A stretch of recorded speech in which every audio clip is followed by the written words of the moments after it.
Today, we're using 4-letter words and other words.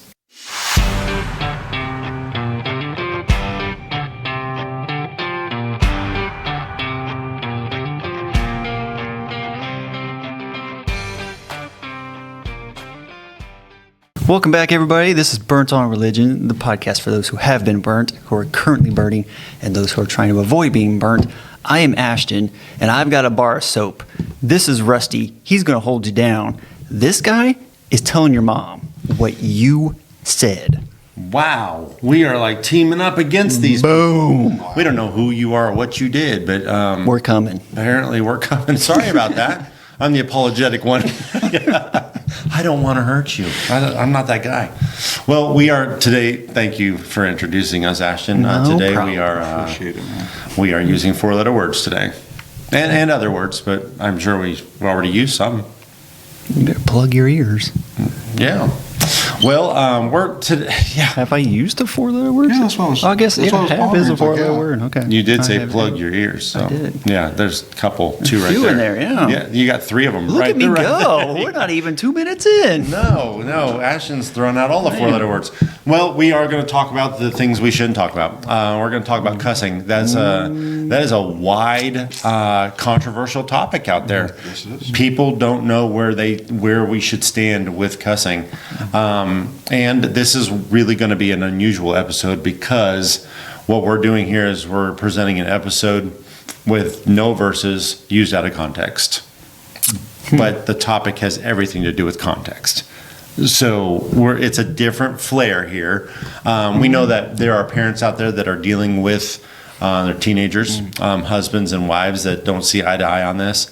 Maybe you grew up in a situation where cussing was just normal. It was just like speaking. And then you might have grown up in religious settings where the bar of soap was a weapon of choice.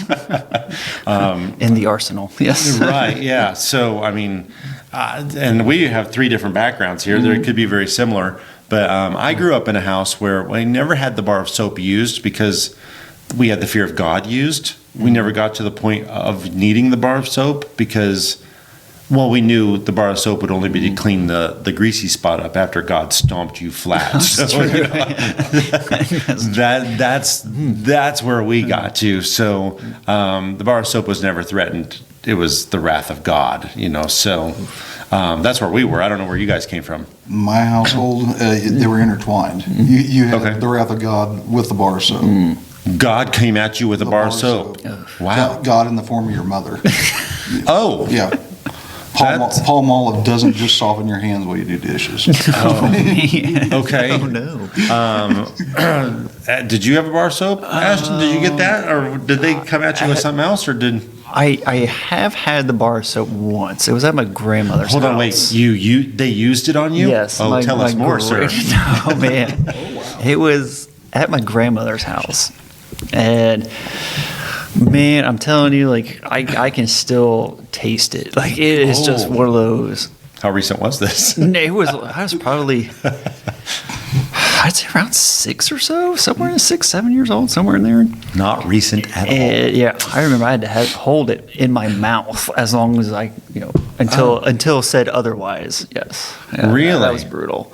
But other than that, no, my dad had a belt he was not afraid to use. Okay, yeah. I've seen that. Various other things, other tactics. But yes, fear of God was definitely used quite a bit. Okay. Quite a bit. But, sometimes I never learned my lesson, so they used other tools. Okay. So it was there. So, the confessional hour, I've never tasted soap because of bad behavior. I've tasted soap because I've opened the container wrong. Yes, I have done that. But I've never tasted soap because I was using foul language. But the confessional here, Ashton opened it up. Rusty, have you ever tasted soap? Yes. Okay. And believe it or not, different brands do. They have different ingredients. Yes. Do you have your favorites? Zest. Do you like Zest? Not a sponsor. Not a sponsor. No, that's why the comment I made earlier. My mother. Fear of God was a big thing. Yeah. Absolutely. Dad's belt was a big thing by Mom. Mm-hmm. And then, he said the other tool in the back belt there was to give you a squirt of dish soap in the mouth. Oh. And I'm going to tell you right now, there's bubbles that came out of places I didn't know it was possible. Places you didn't even know you had places. Exactly. Yeah. I know it was coming out. Am I sweating bubbles? And like he said, you can still taste it to this day. It's like, Wow. Yeah. That's crazy. Yeah, and that's been 40 years ago. Yeah. Wow. I think I was 7 or 8 last. It made a memory. Yes, it did. Yeah. A lasting impression. Yeah, see, I always was curious of Dove just because, they have the chocolate too. Oh, Like that might be a decent soap, but turns out those are two different products. Yeah, you got to be I have had Dove. completely different taste. Yes, and Dove chocolate's not bad at all. Again, not a sponsor. Nobody's sponsoring us, by the way. If you'd like to sponsor us, just write to us at burnonreligion@gmail.com, and let's talk about that. But right now, none of these products that we're bringing today are sponsors. We are just 3 guys, not paid at all, just putting context of Scripture out there and talking about, relationship with God. So today, let's talk about something that doesn't really seem to fit within a relationship with God. Cussing. Controversial topic. Some people don't have a problem with it at all, and then you have people that have problems with those people. Everybody has a problem. Right. So, what do we do with this topic? Is there anything to support it in Scripture? Since it does come up, here's a crazy thing. It does happen to me because I pastor a church. I don't know why it happens. And well, actually, I do because of burnt on religion. That's what happens is because people do get burnt on religion. But I can meet somebody in a store and just start talking to them, and we're having a great time. They're talking to me like normal. They're using foul language and everything. They're just talking because that's just the way they talk. And then they say, "Hey, what do you do for a living?" And I say, "I'm a pastor." And suddenly the store turns into a confession booth. And they're like, "Well, I haven't been to church as much as I should, and I apologize, pardon my French." I don't know why the French talk like this, but apparently they don't use clean words at all over there. But they start confessing to everything. I need to be in church more. I don't read my Bible as much as I ought to. Sorry about my language. And we were having a good conversation, and we were just being ourselves, and suddenly they're living under shame because they heard The P word. They heard that I'm a pastor, and suddenly they feel like they need to tell me all their sins. I don't want to hear that. I would almost rather hear you use foul language in a normal conversation with me than. I just wanted to grab dinner and go. That's right. I was just grabbing some butter, and I was going to get out of here. And 45 minutes later, butter's melted, and neither one of us are closer in a relationship. It's just turned into a confession booth, and the people feel that they carry that shame, and they feel like they need to pour everything out to me as a pastor. You don't have to do that. The pastors don't typically want to hear all of that. If they can help you with something that you're truly struggling, go ahead and talk to them. They'd love to help you with that. But it's not a confessional. You don't need to do that. But it's cussing. Pardon my language. I'm so sorry. They apologize to you. And I'll hey, don't worry about it. What were you saying? I don't want to put the shame on them. At the same time, they feel like something's wrong with the word they said. Yeah. I didn't tell them there was something wrong with it. I didn't say, excuse me, my pure ears just tingled a little bit when you said that word. I don't say that. So why? What's the problem here? Why do they think it's bad? Your wheels are turning. Yeah, we're looking at Rusty now. He looks like he's about to speak, and we're like, stand back, it's coming. The rubber is burning. You can smell it. Yeah. Okay, yeah. With what you said, I think, and I may be a little off base, but a lot of people cussing, using profanity, ends up being habitual for them. Sure. I mean, Yeah. like I said, they use it. It becomes so commonplace. They're using it as adjectives and descriptive terminology for things, and it's like they do it so much they don't even realize they do it. And then whenever there's something that brings it to their awareness, Right. then it's like Right. the pastor, the priest. He's a pastor, right? Oh Lord, and, Right. Well, I mean, if you're going to play that card, God's listening all the time. Right, yeah. They're just not, that's not brought to their attention. Yeah. Yeah. I remember one time where my mom was shaking her head. I was watching cartoons and she was shaking her head a little bit, and I asked her what was the problem, and it was because of the character that was on the screen. It was Yosemite Sam. Mm-hmm. You know, he's like Russin, frattin, not one bad word was spoken, but she's like, but you know what he's thinking. There's an implication there. Yeah, so I thought, well, Yosemite Sam's not saved, but, you know, Bugs Bunny, he's saved, and then you find out he's doing things he shouldn't do, and, you know, I don't know if any of the Looney Tunes were saved, but my mom had a problem with Yosemite Sam. At least for that one blip in my history, you could see that she wasn't happy with the intentions of his heart. Was the granny? What's that? The granny from Sylvester and Tweety? Was she saved? Yeah. She might have been. She didn't like cats. Well, I mean, he did try to eat Tweety. Yeah, he was trying to kill Tweety. On, Yeah, like, an hourly basis. You know what? But- Looney Tunes is a good episode. We should make it an episode sometime. You know, it's a good topic. We should make it an episode. But right now, we're dealing with cussing. So, what do you do with it? I mean, my mom had a problem with the intentions of Yosemite Sam's heart. So, and you can see where it's coming from. You know, you can look at it and go, okay, a lot of people are like that. So I'm going to throw some problems out there of why cussing. What can we say as Christians against cussing? First of all, there are no verses in the Bible about specific words. You know, it doesn't say thou shalt not use the F word or the D word or any of the other letter words. It doesn't say thou shalt not, and if you do, you shall bring a lamb to the altar, and it doesn't have all that. You know, that's not in there. So we don't have anything about specific words. Also, here's another thing is languages change over time. Sure. You know, they do. I remember there were certain words I couldn't use as a kid that I use now, and I don't feel shame about it at all. I mean, should I use one? Should I say it on air? Should I do that? Dare you? I double dog. Double dog. Oh, well, I'm a child of the 80s and 90s, so a triple dog dare is something I can't pass up. But we couldn't say the word fart. You just couldn't do it. That was the F word. we couldn't say it. Did you have to say flatulence? I don't remember what word we used. No, flatulence wasn't it, because, I mean, we wouldn't have remembered that. I think we had to say toot or something like that, a more innocent sounding word. Why is your face so red? Mine? Ashton, yeah. Mine, because I remember, yes. you allowed There, to no, there was faces red. Nope, there was that phase in my life too. Yep. No, you weren't allowed to say the little kid. Certain words, and then you're like, you had to play down, make it all childish and everything. Yeah, Like, really? You had to say toot instead. Make it more innocent. Right. Like even shut up. That was a little kid cuss word. We couldn't say that, you know, but now, you know, there's no problem with it. Languages change over time. Cultures also use different words, different cultures. The United Kingdom, if we were to bring up the United Kingdom right now and we were to say, hey, you know, that situation was really bloody. Well, the word bloody in the United Kingdom is that's the equivalent of the F word here. You know, it's the bad one. So if we were to go over and say bloody something, they're going to take apologies to our UK listeners. Pardon our French.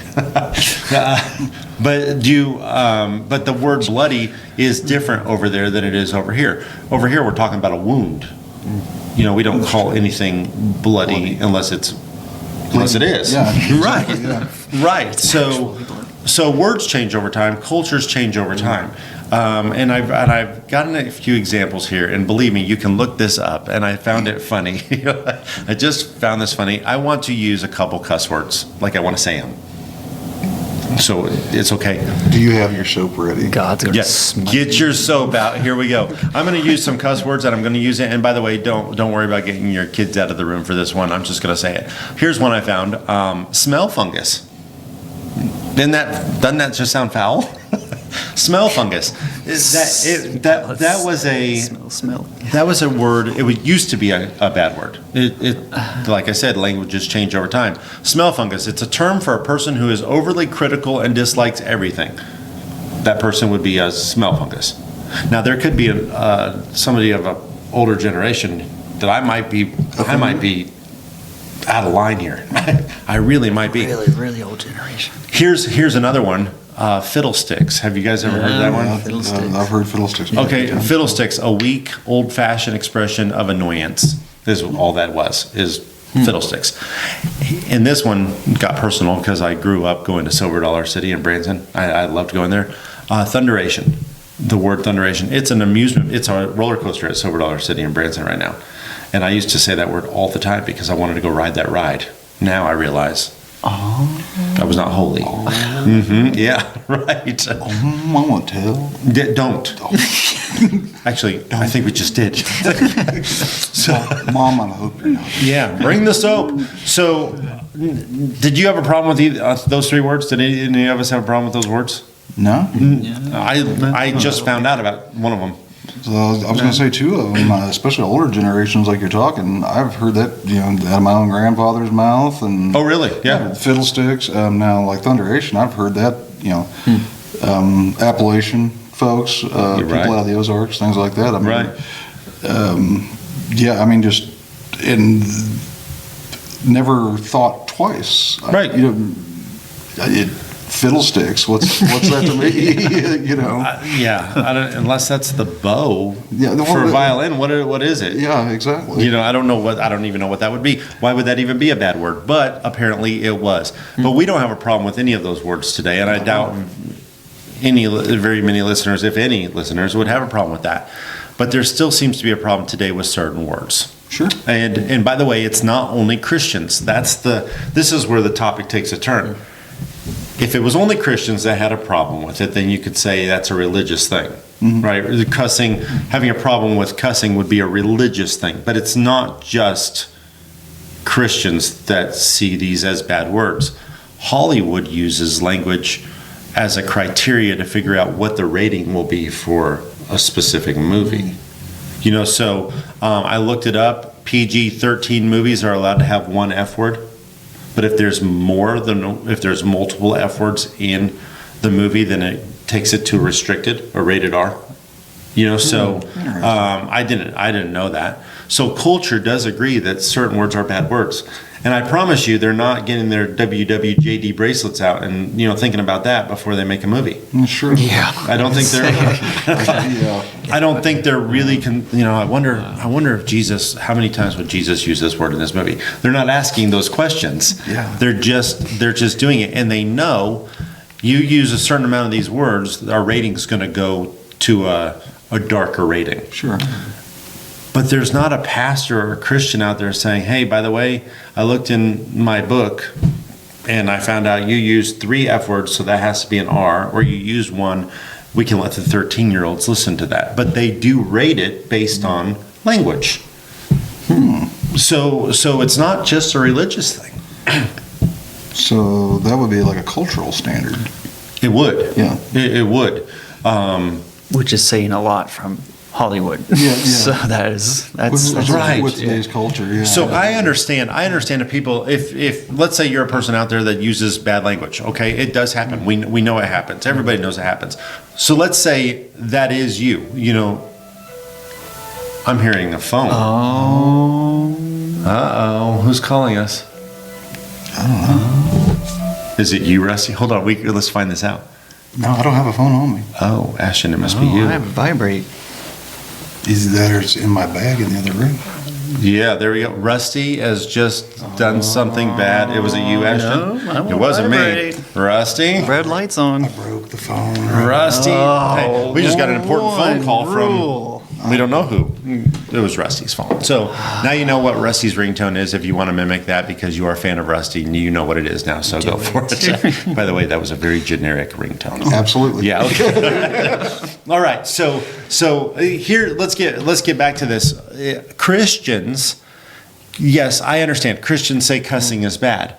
But if you go to the polar opposite, I'm not saying that nobody in Hollywood's a Christian, but the standard is they almost seem like polar opposites. You got your church folk, and then you got Hollywood. Yeah. And I'm going to say there's a gap. A small chasm. Yes, a universe between the standards here. So Christians say cussing is bad, and Hollywood seems to agree.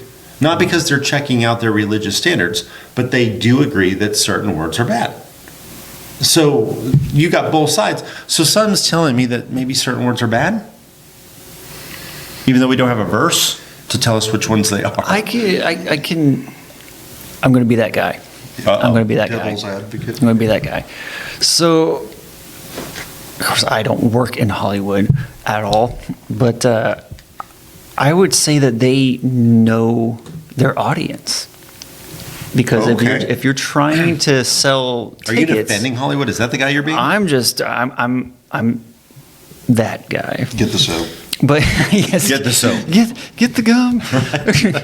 But if you know your audience has a low tolerance for something, whether it's gore or even language itself, you're going to more likely cater to them because you're wanting them to spend the money to come in and sit and watch. Okay, so you think that based on your statement here, not you think, but are you going with the side that they are being compassionate towards some of their listeners and want to include them, and that's why the ratings are there? I'd say, yeah, to a point. And, I know that the ratings have been out there for years and years, and I don't know exactly what the reasoning is behind them besides, having a 5-year-old in on a crazy exorcist, whatever type movie. Right, sure. Sure, there's a little psychological problems there, but some issues coming. But the ratings are there. I mean, they are there to protect the viewer. Because everybody's different. Some are more sensitive towards the language or violence or whatever it is. So right off the bat, if the movie's rated a certain thing, you can expect some level of whatever it is in there. Yes. So I feel like, we all kind of know how Hollywood is and what they do stand for and stuff. But, to me, that is smarter business sense. Okay. If you know your audience and who you're trying to cater to different demographics. Yes. That was the term I was just getting ready to throw out there. Yeah, catering to different demographics. Okay, so that puts Hollywood as the good guys now. The words aren't bad. They're just being kind to the customer. Yeah. Did you just side with Hollywood, Ashton? I think my phone's ringing. Rusty already used that one, so you're stuck. So, but that's a good point. Maybe so again, now the people that let's say they're saying there's no problem with cussing, they're probably loving what you just said because that would be in defense of hey, see, it's still good. It's still good because Hollywood's just trying to help a guy out. That's all they're doing here. So, you get certain demographics, like the Bible Belt, Right. Well, if they know the majority of their audience is coming out of the Bible Belt. Thank you. Sorry. Right. Words. Yeah, words. Words. That's the whole if topic more than today. 4 letters, I can't spit it. Right. Boy, you are conditioned, aren't you? Yes, I am. If it's a 4-letter word, you just can't say it. But anyway, they're catering to them because that demographic is more than likely conservative in their views. Right. Sure. The likelihood of them identifying as Christian is probably very high. So they're going to play into that. At least that'd be my thought. Okay. Now on the other side of things, just to sway the conversation back the other way, Hollywood does put out stuff that they know Christians would not approve of at all. Absolutely. Yeah. At all. And they're still rated a lower rating. So why didn't you just fill the thing with cuss words? Because you're not trying to protect anybody there. You're not thinking, well, I want the Christians to come in too. You're talking about a topic that the Christian circles aren't going to want at all. They're not even going to watch that movie. They'll never know how many bad words you put in there. And yet the rating is still lower or higher. They're still trying to reach somebody, or they know this is how many words we can use, and that's our guideline. That's what we're going to use. So you could have an argument of it's not always trying to reach a certain demographic because the content of the movie would be better too, not just the wording in it. So either way you want to go on that, we still have a little bit of an issue. So the most popular explanation for why cussing is wrong has to do with the intentions of the heart. That is what it is. Because if I drop my phone and I go, oh man, I dropped my phone. Nobody's going to think twice about that, right? But if I said, oh, beep, I dropped my phone, I'm going to get, I don't know, 60% of the attendance of wherever I am, they're judging me. Although Only 60%. only maybe it all depends on where I'm at. If I'm at church, 100%. Yeah. If I'm at a ball game, maybe the percentage is lower. But my intent's the same. Oh man, I dropped my phone. Or somebody else could use another word and say, I dropped my phone. One person might get judged. The other person, it's just, you might as well just said, I dropped my phone. You know, they're not thinking anything of it. So a lot of people say it has to do with the intent of the heart. But in that situation, isn't the intent the same? You know, that I said, oh man, I dropped my phone. And I wasn't talking about a man. And, that wasn't the subject, the verb, nothing. It had nothing to do with the context of my sentence. Yeah, I mean, you're expressing, I guess, in both senses that you have disapproval over dropping your phone. Yes. And by the way, I'm going to get on a little soapbox here. Uh-oh.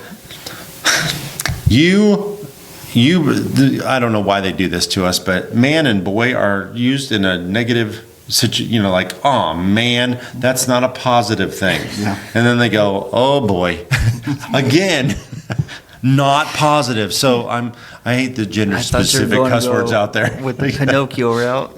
The Pinocchio route. What do you mean? I'm a real boy. Yeah. Well, that would be a better one. So, but they're put out in the negative, man and boy. So the gender specific cussing out there, just stop it. It should hurt our feelings.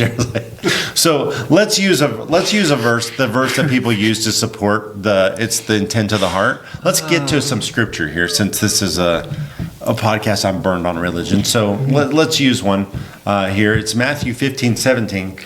It says, do you not yet understand that whatever enters the mouth goes into the stomach and is eliminated? But those things which proceed out of the mouth come from the heart, and they defile a man. For out of the heart proceed evil thoughts, murders, adulteries, fornication, thefts, false witness, blasphemies. These are the things which defile a man, but to eat with unwashed hands does not defile a man. So the context of this is the Pharisees are hung up on the fact that the disciples are eating without washing their hands. It's almost like the Pharisees are all moms, and back in the day, So, like, did you wash your hands? No. Get in that bathroom right now. Wash your hands. There's a plague outside. That's right. Go wash your hands. Right. So, Jesus is pointing out that sin has to do with the core issue, what's inside, what's in your heart. It's not a hygiene issue. Sin is not a hygiene issue. It's a core issue.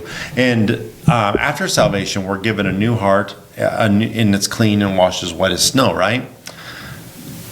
So let's add a wrench to the conversation here, just to stir this up a little bit here. How about a spoon? Let's throw a spoon in there, stir it up. That's good, yeah. So what if someone uses a cuss word in an innocent manner? Like, let's just, like that example I used of I dropped my phone, okay? They use it in that way. No bad intentions, like I used. I said, oh man, I dropped my phone. They said, oh, something else, they dropped their phone. The intent's the same. So is the heart condition still the same on that, with both people? Or, oh, look at this, we have thought. So, The rubber's burnt. Can the heart be different just because the word is different? I mean, they grew up in a culture where that's like saying, oh man. And I grew up in a culture that says you're about to taste a brand of soap you might not like. So, but the heart, does that really tell you what the heart was? We have dead air time on Burnt on Religion. No, it's well. I will argue with this, because when you're saved, so at salvation, the old you is dead in Christ. You have a new clean heart. Yes. So Christ is with you. So shouldn't you be acting and talking more Christ-like? Sure, I agree with that. But what if you don't? What if you're in that moment, you drop your phone, and that old habit slips up? Well, does that reflect your heart? I think that's more of your old programming. Sure, I agree with that. But it doesn't reflect Yeah. your identity in Christ. It does Yeah. not. And that new heart that you got at salvation, there's no way it can reflect Yeah. that because that's a clean heart. So this argument of it has to do with the intent of the heart just kind of goes down the toilet too. I think It's a good argument. with that, okay, I will say this then. Oh, coming back. I know, there's more. Welcome to the debate today. So, like, if I'm talking to either one of you, and let's just say we do get in this massive debate and things escalate, and yes, whoa, Rusty, whoa, and I was going to say with words, but Oh, okay. Yeah, it's about words. and today. you know, even if it's not a cuss word, if I say something out of anger, Yeah. then then to me that saying it out of anger has more damage than so like even if you're using a cuss word, which more often than not people tend to use them when they're super angry at somebody or something. Yes, I agree. That's the negative, I don't know, hatred or whatever. The negative aspect of it is being weaponized at you. Okay.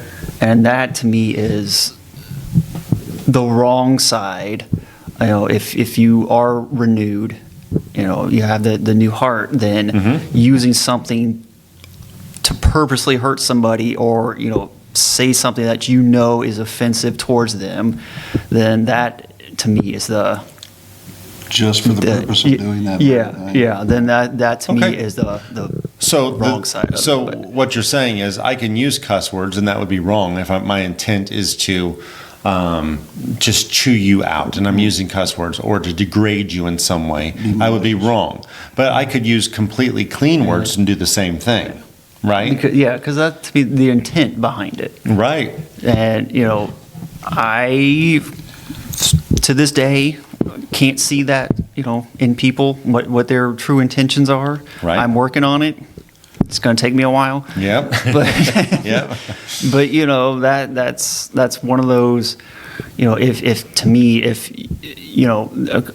said it several times. I've said it multiple times that, when I did my sermon, like there are a lot of things I know I need to work on and that I am trying to work on. Sure. And it is an ever-growing effort. Right. And so there is like the old programming we've Yeah. talked about several times that does hold you up sometimes, trip you up and whatever. Yeah. But is if you're trying to better yourself in that area, Yeah. that's Yeah, even James says we all stumble in many ways, and he's talking about Christians. We are going to slip. We're going to stumble in many ways, and it doesn't change our identity in Christ at all. We're still safe, but maybe we needed to renew our mind and stop doing what we used to do. Yeah, but I mean, regardless, malicious is malicious. It doesn't matter how pretty the words are that you threw out. That's right. You can hurt somebody with really clean Clean words. words. Yes. fancy And cut them French right. tongue. Yes. Yes. Yeah. Don't use French. Yeah. That's apparently bad. That's what we try to get It's a people to good thing I forgive us can't for. speak it. Right. By the way, if we have any people from France listening, forget everything we just said. So far it looks like the intent of the heart can be just fine. They could just be talking. It could be like saying for them. And by the way, I've heard the F word used as a hyphen. Like that's not even a word. I think you used it as a punctuation. They were using it so much. I'm like, are you filling in the punctuation with that word too? Because it was so much. But it was just a habit, like you mentioned earlier. It's just habitual. But the intent of their heart, sometimes they're telling you a great thing that happened, and they're just like, you're like, In exuberance, they let it fly. they're just letting it fly, yeah. But their heart is overjoyed with what happened. So you can't say, your heart's sinful right now because you said those words. How can I know the intent of somebody's heart? So the argument of, is cussing bad because of the intent of somebody's heart? Well, I would say yes if the intent's wrong, but how am I supposed to say whether it was or not? I mean, tone could give that away, for sure. Yeah. The fact that they threw something at you might, lean that way, right? Yeah, I mean, there's other factors factors like, body language, things like that. You're talking, definitely if somebody takes a offensive or defensive posture, or, Right. Yeah. they bull up on you. Yeah, you know Sure, you're probably coming at you. but your job right there isn't to as a Christian, as a person that's trying to do the things right. Your job right there isn't to figure out the intent of their heart. Your job is to de-escalate the situation with a heart of gentleness, like the Bible says. Love. Yes, go ahead and handle it with what the Bible says is gentleness. That's what we're supposed to be doing. Not like, yep, I'm going to say that point goes against you because the intent of your heart was clear when you threw that stapler at my forehead. Like, now I know. My stapler. Yep, so you and your movie references. So here's another thing. Right now it seems like we're going down the wrong road because it seems like we're putting a lot of pros in the side of cussing's okay. Sounds like it. But let's go ahead and throw another one out there. There's a medical defense for cussing. I have actually had somebody use this. Have you heard the medical defense for cussing? People claim that it's good for you. It's like medicine. Does it make you feel better? Therapeutic. Yeah, it's therapeutic. Now, if they were to say laughter's good medicine, I'm like, there's a verse for that. But cussing's good medicine, I'm like, I don't have a verse for that. But people say that it can provide an endorphin boost when you cuss, and it brings a calming when you cuss. Now, if you use excessive cussing, that will do the opposite. It's not calming anymore. Blood pressure goes up. It's like an overdose on the medicine if you do too much of it. So this is a terrible justification for this argument. I'm going to say stop using that, because if you hit your thumb with a hammer and you yell out a cuss word, it's going to provide that endorphin boost just the same as if you yelled ouch. The expression, the yelling or whatever is what's doing it, not the form of the word not the word you formed with your tongue. That wasn't what made it the endorphin boost. Well, I think you'd have quite a few endorphins once you smack your thumb anyway. Yeah, right. Yeah, you've already helped yourself out. So stop using the medical. My doctor said no, he didn't. No, it's there's no way. There's just no way. So here's the question: does the Bible even indicate that cussing is bad? This is the topic. We need to bring something. And yes, the Bible does indicate that cussing is bad.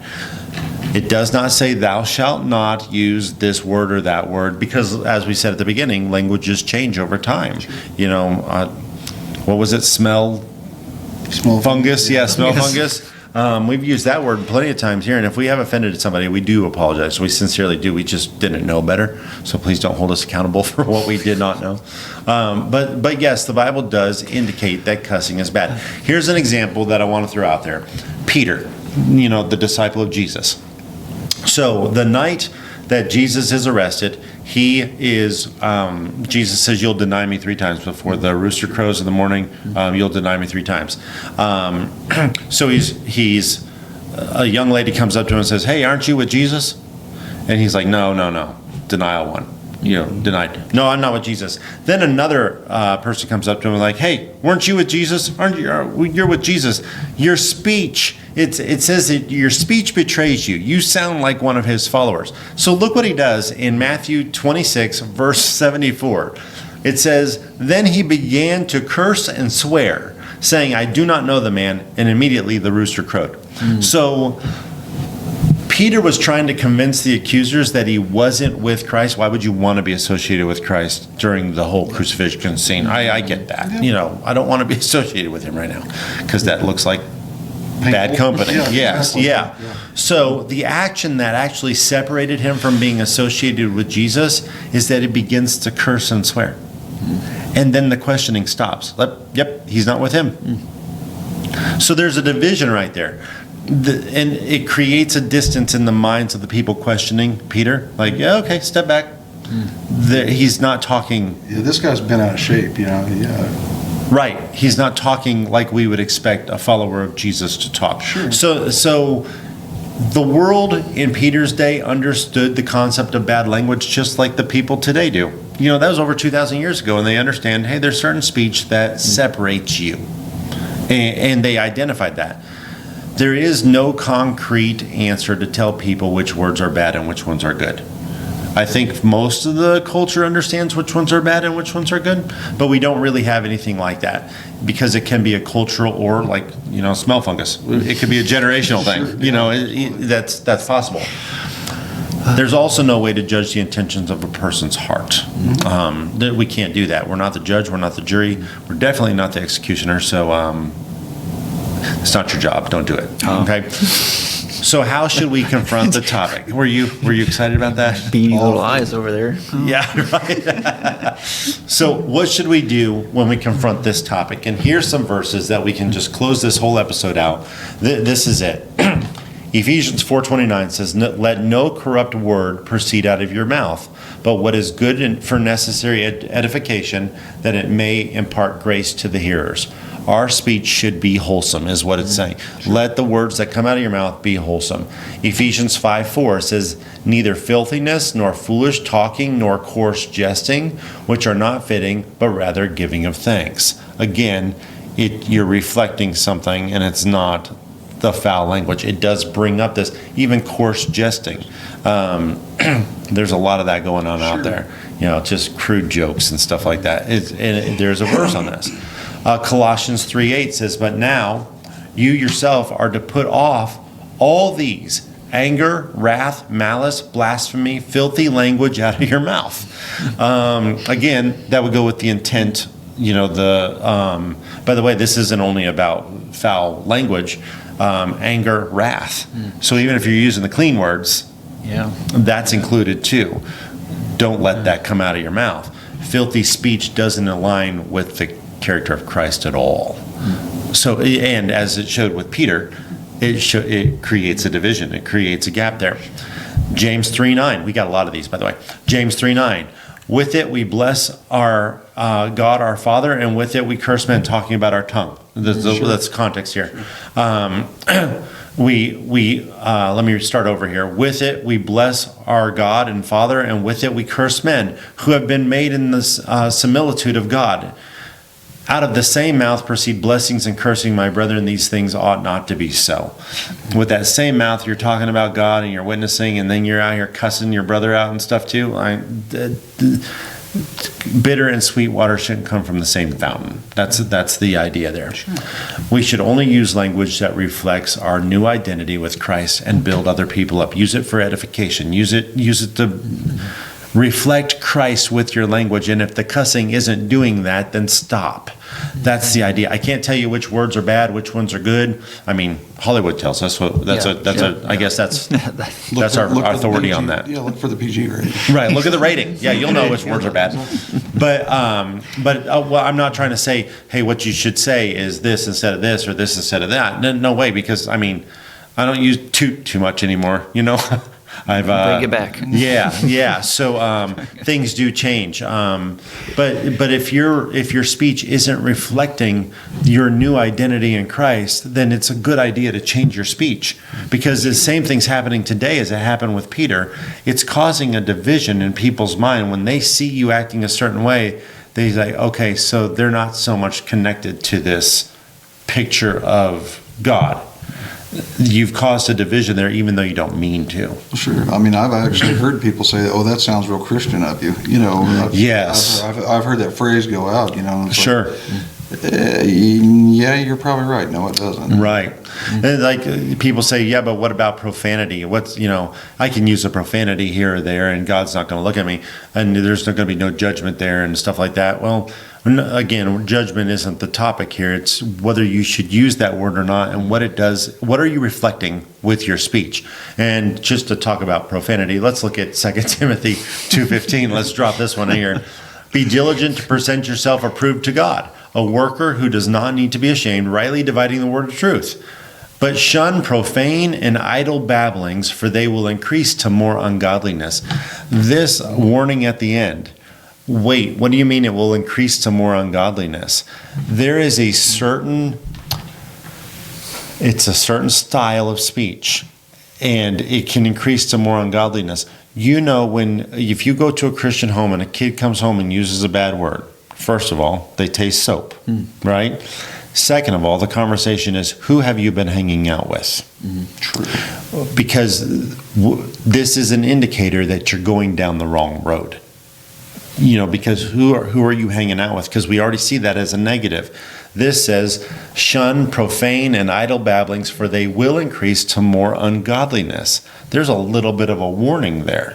You're opening a door. Right. Yeah. Right. So you're allowing yourself to become more the picture of the lost world, instead of reflecting Christ here. And that's the threat. Okay? That's the warning here. There are plenty of verses that can be used to show a problem with cussing. We just threw out a bunch of them. There is a problem here. On the other hand, there's nothing that in the Bible to condone cussing. Now, if there is a person that's been facing, let's say they've been cussing for years, it's just their practice, it's their background, that's what they do. It can be a difficult transition in life to get out of that cussing habit that you mentioned earlier, Rusty. Yeah. So, all sympathy goes to you. If you're trying to stop and like, man, how am I going to beat this? Keep working on it. Renew your mind. Just renew your mind, because the key is to reflect what Christ made you to be. That's the thing. And remember that, there is a separation there. If you're using cuss words, people identify you as something that you're not trying to associate with at the time.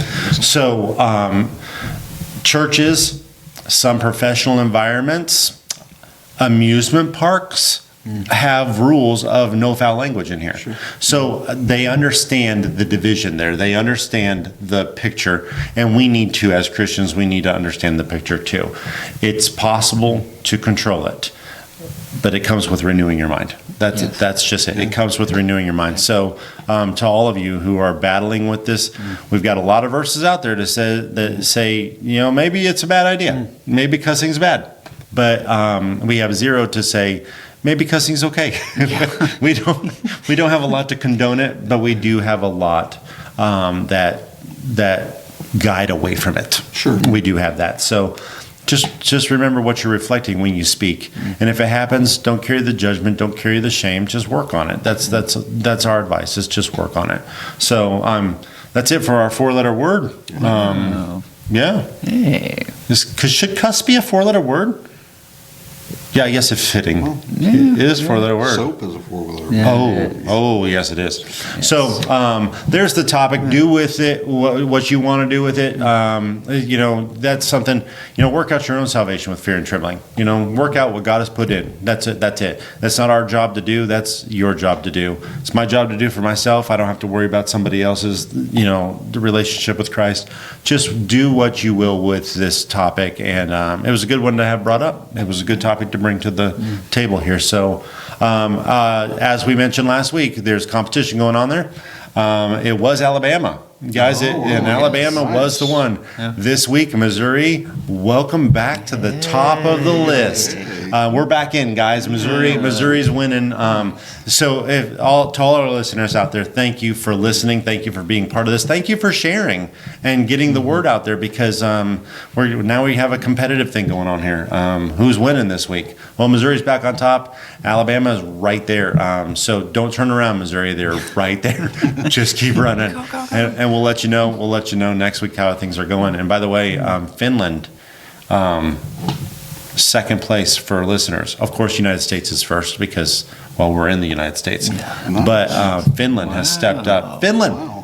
Awesome. Well, welcome to the game. Yeah. So any topics, any concerns, any comments at all, just write to us at burntonreligion@gmail.com, and we will try to make it an episode. It's good to have you guys with us. So as for that, if you guys don't have anything else, we're going to sign off here then. Yeah. All right. Thanks. We will see you guys next week.